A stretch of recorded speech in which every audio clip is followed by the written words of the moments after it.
Bonjour à tous, bienvenue dans le pourquoi du... Ah, des corbeaux.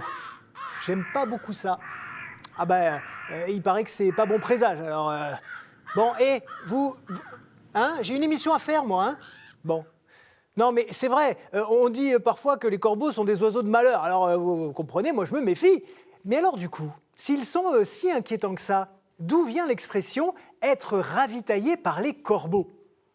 Là, ils font quelque chose de positif, de vital même. Ah oui, précision importante, être ravitaillé par les corbeaux est une expression utilisée pour dire que quelqu'un vit dans un endroit tellement isolé que seuls les oiseaux peuvent y accéder. On l'utilise ironiquement, par exemple, pour parler d'une maison de campagne située très loin de la ville et des commerces. Allez, direction le livre des rois et vous allez tout comprendre. Nous sommes au IXe siècle avant Jésus-Christ. À l'époque, le pays de Canaan est divisé en deux parties, le royaume de Juda au sud et le royaume d'Israël au nord. En l'an 874, un dénommé Akab devient le 5e roi d'Israël, point de départ d'une période très troublée pour le peuple juif.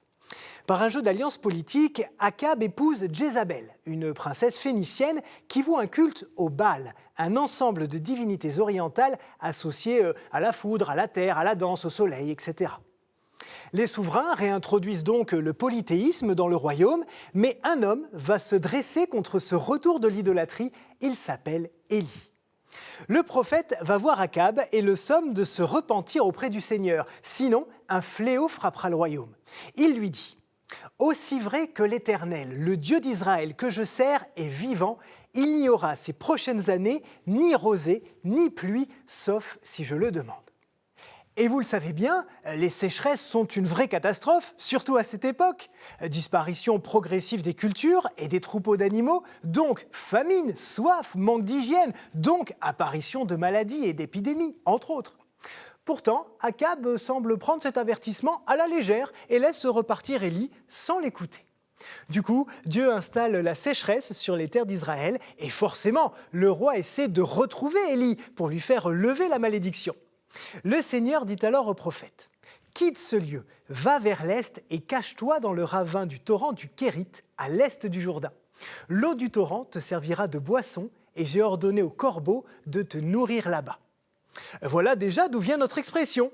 Pour protéger Élie de la fureur du roi, mais aussi des Juifs qui pourraient le tenir responsable de la sécheresse, Dieu lui ordonne de se cacher tout en lui assurant que matin et soir, des corbeaux lui apporteront du pain et de la viande. Bon, je vous livre la fin de l'histoire, rapidement. Après 3 ans de sécheresse, Élie retourne voir Akab et lui demande d'organiser une confrontation avec les prêtres de Baal. Finalement, le prophète prouve que le Dieu d'Israël est le seul et unique Dieu et la pluie tombe à nouveau. Alors du coup, que doit-on comprendre de cette expression ? D'abord, que Dieu protège ceux qui lui sont fidèles. Bon, il ne répond pas toujours aux prières comme on le voudrait nous, mais il pourvoit toujours d'une manière ou d'une autre à nos besoins. En fait, il faut simplement lui faire confiance, malgré tous les doutes qu'on peut avoir. Quant aux corbeaux, ce sont à la base des oiseaux considérés comme impurs dans le Lévitique, probablement parce qu'ils guettent les cadavres pour les manger. C'est donc intéressant que Dieu les choisisse pour apporter des vivres à Élie. C'est comme s'il lui demandait de reconsidérer ces créatures pour n'en voir que le meilleur. Et ça aussi, ça nous fait une petite leçon pour le quotidien. D'ailleurs, sachez que la réputation des corbeaux n'est pas aussi mauvaise chez nos voisins. En Asie, par exemple, ils sont symboles de perspicacité et de protection. Voilà, il me semble que maintenant vous savez tout.